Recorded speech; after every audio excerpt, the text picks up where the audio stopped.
Hello नमस्कार, कैसे हैं आप लोग। आज आपके लिए लेकर आया हूँ, देखिए पाई चार्ट या ब्रेथ चार्ट।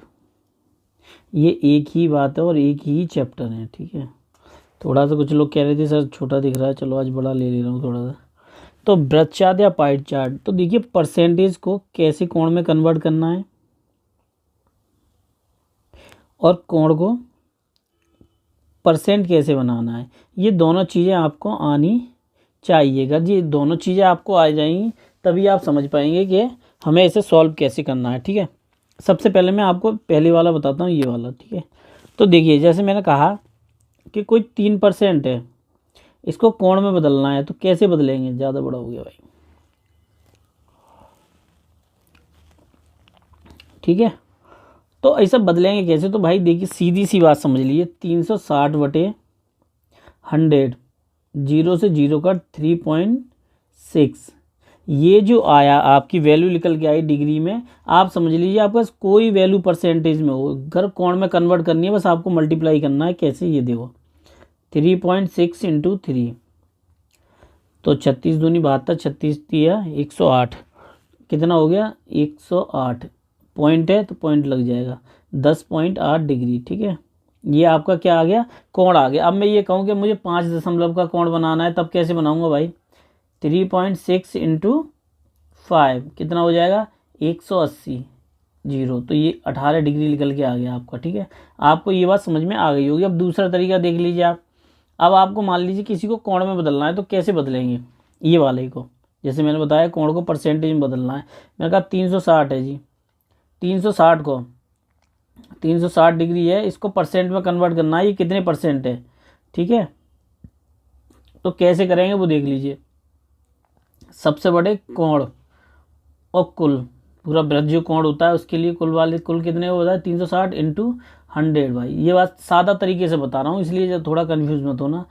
36/360, पूरा सर्किल 360 का होता है इंटू 100, 36 एकम 36 10, तो भाई कितने परसेंट हो गया आपके 10%। यानी कि 10% की हिस्सेदारी है इसकी पूरे गोले में। बाकी बाकी जो कुछ है वो 90 है और 10% कोई भी चीज़ है। अब फिर समझ लीजिए, मैंने कहा कि 18 आपका कोण है, इसको परसेंट में कन्वर्ट करना है। कैसे करेंगे भाई, तो देखिए कैसे करते हैं। 18/360 इंटू 100, 18 दूनी 36, जीरो से जीरो और 5 2 पंजे 10, यानी कि 5% है, ठीक है। अब हम चलिए क्वेश्चन करते हैं। और आपको मैंने पहले ही बताया ये चीज़ें आपको आना बेहद ज़रूरी है, जो बेसिक तरीके से करा रहा हूँ। अब मैं आपको बताता हूँ, पिछली वाली जो क्लास थी मेरी, शायद दंड चार्ट थी, उस पर भी एक लड़का आया और गाली देने लगा, मुझे बहुत गुस्सा आई। फिर मैंने इसके बाद वीडियो नहीं बनाई। फिर मैंने सोचा एक दो गधे हैं, उनके चक्कर में क्या छोड़ूँ मैं इससे कुछ लोगों का तो भला होगा, चलो भला ही सही। तो चलिए हम क्वेश्चन करते हैं। कुछ लोग कहते छोटा सा दिखाई नहीं देता है, वी विल ट्राई, वैसे कोशिश कर रहा हूँ मैं। चलिए ठीक है, हाँ अब सही है, अब तो सबको दिखाई देगा। थोड़ा बहुत छोटे करता हूँ, 20-16 कर लेता हूँ। अब देखिए, पे सी पसंद करने वाले विद्यार्थियों की संख्या डी पसंद करने वाले विद्यार्थियों की संख्या का लगभग कितना प्रतिशत है। बड़ा ही आसान तरीके से सवाल है, आपकी समझ में आ जाएगा। देखिए कैसे है, मैं आपको बताता चल रहा हूँ। देखिए पहले बात तो आप ये समझ लीजिए, सी को पसंद करने वाले लोग कितने हैं। सीधी सी बात है, सी को पसंद करने वाले भाई कितने लोग हैं, 14.4 डिग्री। तो यहाँ पहले वाले का ही आंसर लिख रहा हूँ मैं, 14.4, ठीक है भाई, डिग्री। दूसरा डी, तो डी आपका कितना है 122.4, 122.4 डिग्री इंटू 100, ठीक है। पॉइंट से पॉइंट हटा देंगे, कोई दिक्कत तो नहीं। अब 2 से काट दीजिए, 72 हो गया। और ये आपके हो गए 612, फिर काट दीजिए 36/306 इंटू 100 है। मैं बहुत आसान तरीके से 18 1 3, सही है। अब ये हो गया 180, गुणा करोगे 1800/153, ठीक है, भाग दो। ये 15 एकम 15, फिर आपके कितने बचे लगभग 23 27, 15 एकम 15, 11.76 5%। ठीक है, अब आपको मैंने बताया था कि जब 0.5 हो तो अगले में एक नंबर ऐड हो जाता है, तो ये जो 7 है यहाँ पे एक नंबर बढ़ जाएगा, कितना हो जाएगा, लगभग 12%। कितना हो गया, लगभग 12%। तो आपका ये वाला आंसर सही है। अब हम इसी में देखिए अगला क्वेश्चन करते हैं, और इसको रिमूव कर दे रहा हूँ मैं, आप लोग स्क्रीनशॉट लेके रख लेना। ठीक है, अगला क्वेश्चन आप लोग पढ़िएगा।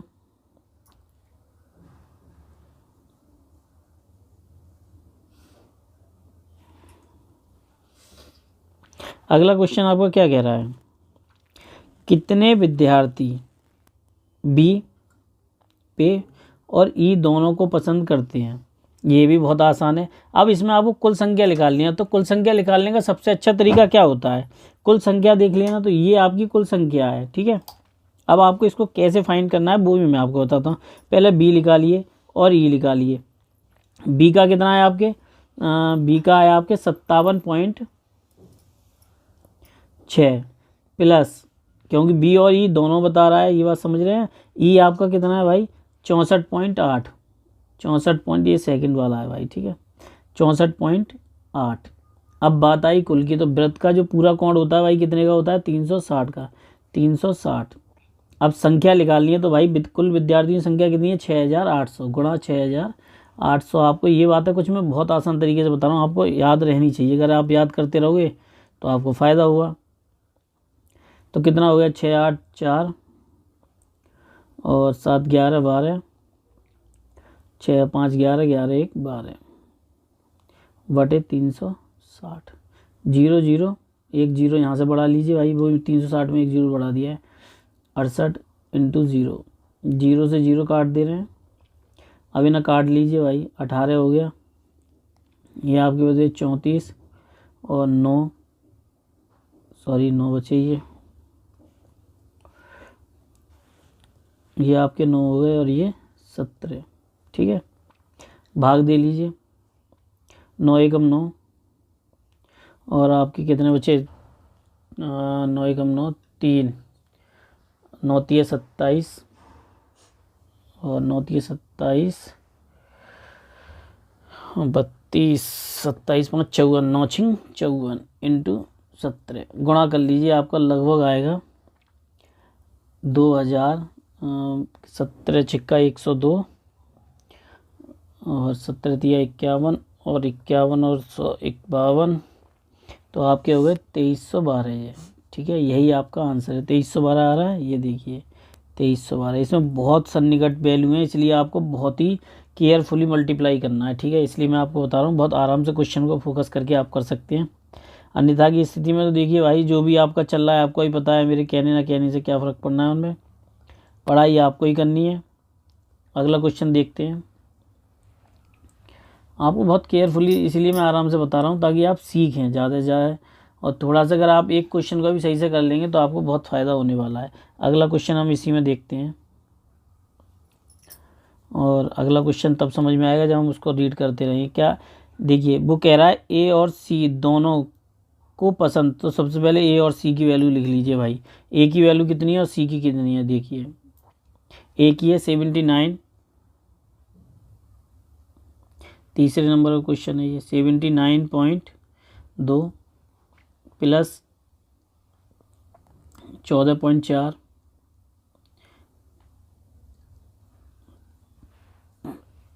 अब कुल संख्या, वो ये कह रहा है कुल संख्या डी और ई, डी और ई की वैल्यू निकाल लीजिए कितनी है भाई आपकी।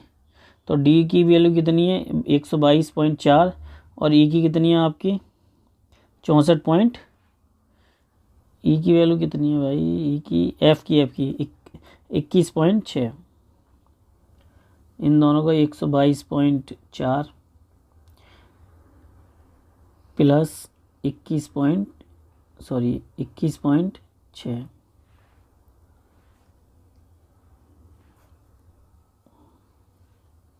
प्लस 21.6 बटे 360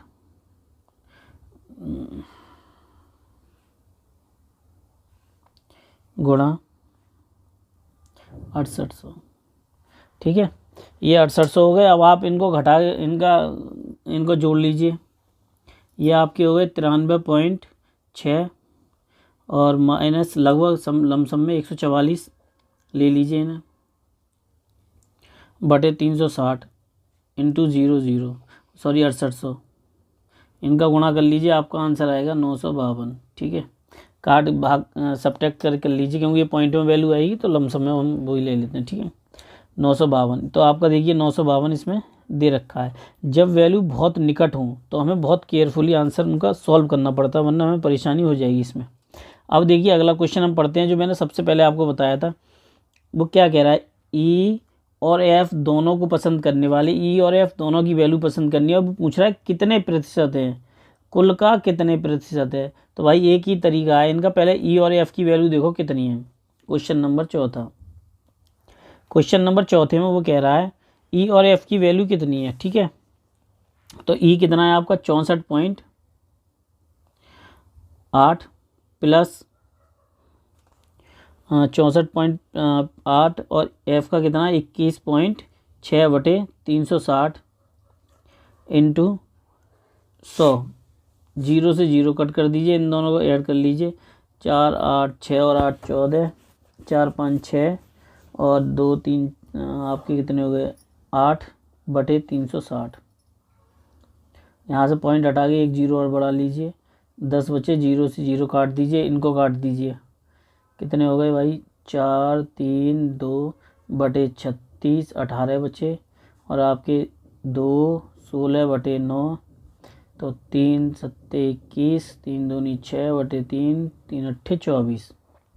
भाई 24% निकल के आ गया आपका। ठीक है, 24% इसमें देखो कहाँ है, 24% आपका ये रहा, यानी कि आंसर कौन सा डी सही है आपका। ठीक है, इसका आंसर डी आपका बिल्कुल सही है। अगला क्वेश्चन वो कह रहा है एफ और ए को पसंद करने वाले बीच अनुपात ज्ञात कीजिए। बड़ा ही अच्छा क्वेश्चन है, वो आपसे अनुपात पूछ रहा है। तो अनुपात ज्ञात करने के लिए आपको पता है कि सिर्फ वैल्यू लिखी जाएगी और कुछ भी नहीं होगा। तो सबसे पहले आप एफ़ की वैल्यू लिखिए। एफ़ की कितनी है आपकी, मैं यहीं कराई दे रहा हूँ, देखो क्वेश्चन नंबर 5 है।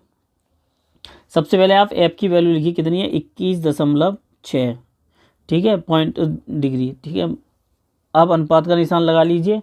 आपसे दूसरा कौन सा है उसका, ये रहा ए का 79.2।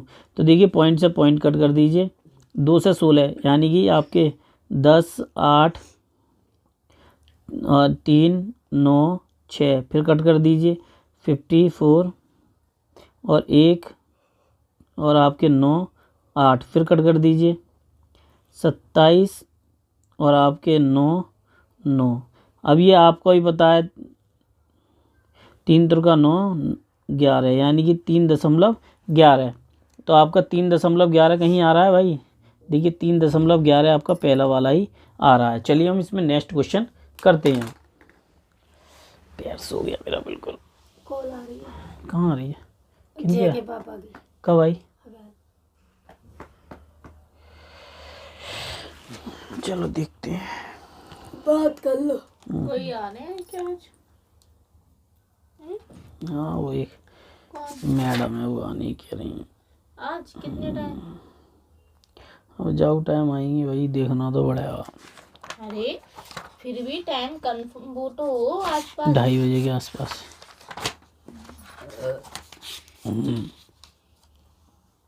2 तो बज गए। कौन है जो आज सुबह कॉल कर रहे हैं? वो फ्लैट ले रही है, वो कह रही फ्लैट ले भी सकती हैं, नहीं भी। मैंने कहा ठीक है भाई, मैंने कहा नमस्ते दीदी, उन्होंने नमस्ते दीदी नहीं सुनी भाई, दीदी कहलवाना नहीं चाहती। नमस्ते मैडम है, क्या बोला,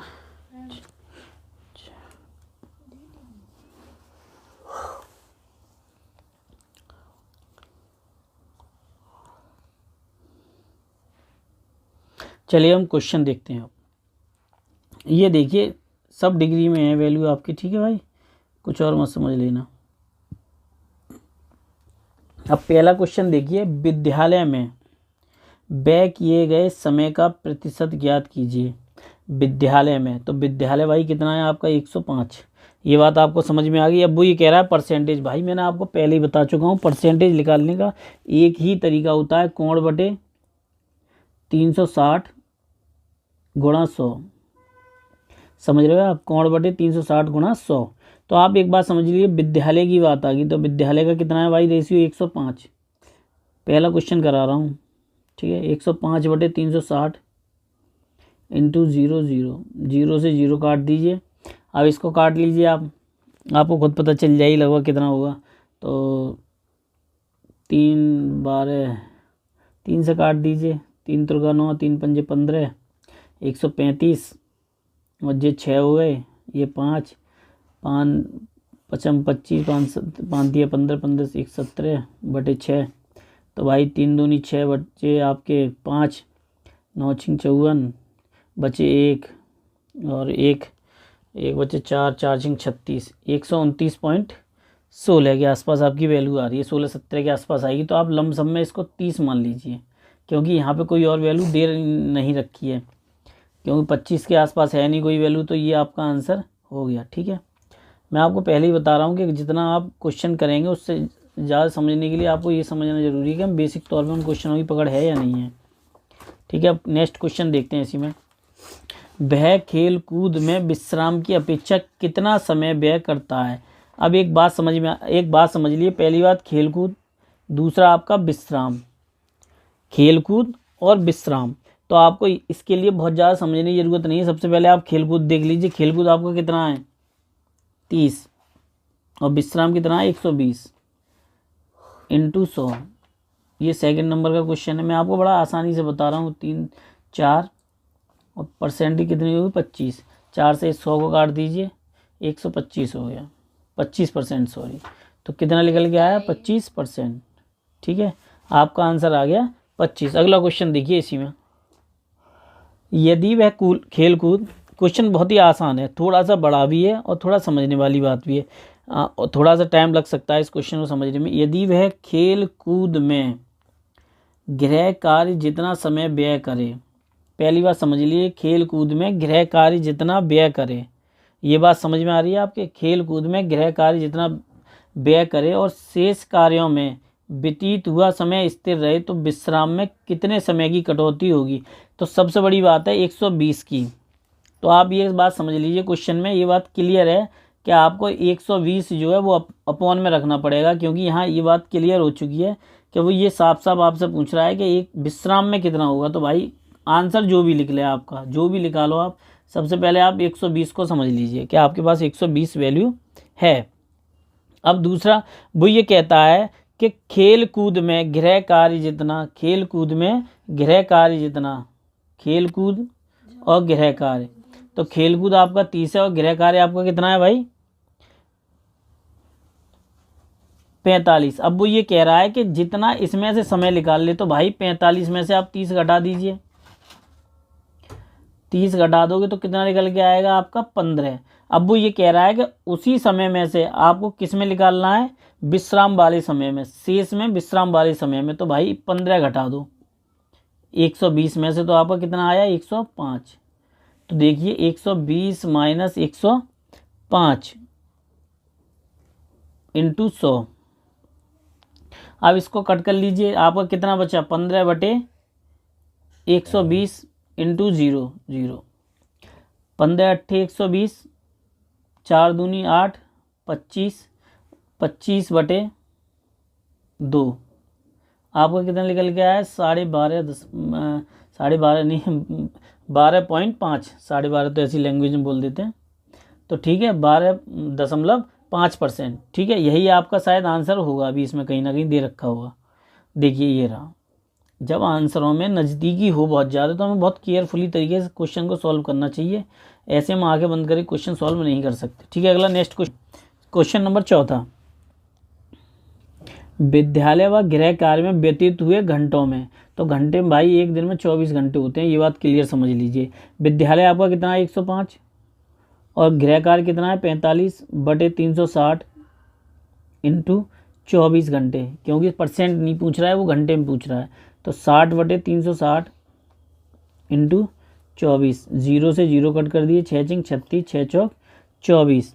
तो भाई कितना समय व्यतीत हुआ उसका 4 घंटे। कितना समय हुआ भाई मेरे उसका 4 घंटे। यहाँ से ये बात आपकी समझ में क्लियर आ जानी चाहिए, कितना समय हुआ उसका 4 घंटे, ठीक है। अब देखिए हम नेक्स्ट क्वेश्चन करते हैं इसमें 5वां। भाई थोड़ा सा फोकस करके काम किया करें घर पे अपने, तो ज़्यादा अच्छा प्रैक्टिस करते हैं। 5वां क्वेश्चन, 5वां क्वेश्चन वो आपसे क्या कहता है, यदि वह गृह कार्य का समय 1/3 गणित पर व्यय करे तब शेष कार्यों पर खर्च होने वाले समय की गणना बताइए आप। तो भाई एक बात सीधी सी बात है, यहाँ गृह कार्य की बात है, सीधी बात है, मैं ज़्यादा समझाता नहीं हूँ इस मामले में। गृह कार्य 45 है और ये 360 है, बात ख़त्म हो गई।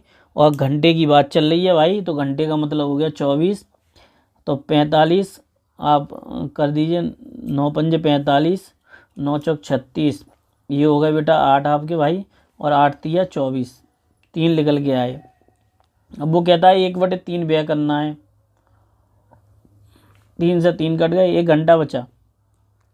खर्च पर होने वाले समय का व्यय कीजिए, गणना बताइए। तो भाई उसका समय तो 3 घंटे खर्च हुआ था, 1 घंटे ये कम हो गया, तो उसका कितना बचा, 3 - 1 बराबर 2 घंटे। तो आपके पास कितना आंसर निकल के आया है, 2 घंटे। ठीक है, अगला क्वेश्चन। अब भाई मैं आप लोगों को कुछ बताना चाहता हूँ, देखो मेहनत करोगे तो ही नंबर मिलेंगे, नंबर मिलेंगे। नंबर कहानी बनाने से नहीं मिलते, 4 से 5 नंबर के क्वेश्चन आते हैं। किसी में उठा के देख लिया आपने, पीईटी का दिया था, पेट का एग्ज़ाम, पीईटी में भी आपको एक बात बताओगी, 4 से 5 क्वेश्चन इसके आए थे, किसी में 5, किसी में ऐसे करके। और ये शिफ्टिंग वाइज तो आपको पता होगा कम से कम 5 क्वेश्चन आपको डेटा से देखने को मिलते हैं। भाई एक बात समझ लीजिए, जितना मैं आप लोगों के लिए बता रहा हूँ ना, वो बहुत ही बेसिक से है। इसके और क्वेश्चन लेके आऊँगा, लेकिन पहले आपको बेसिक तरीके से तो बता दूँ भाई, जब आप बेसिक तरीके से नहीं करेंगे तो एडवांस पे कैसे पहुँच जाएगी। तो मेरा बस आपसे इतना ही कहना है, पढ़ाई करते रहो और सोचा करो यार। चलिए मैं आप लोगों से मिलता हूँ, नमस्कार, धन्यवाद।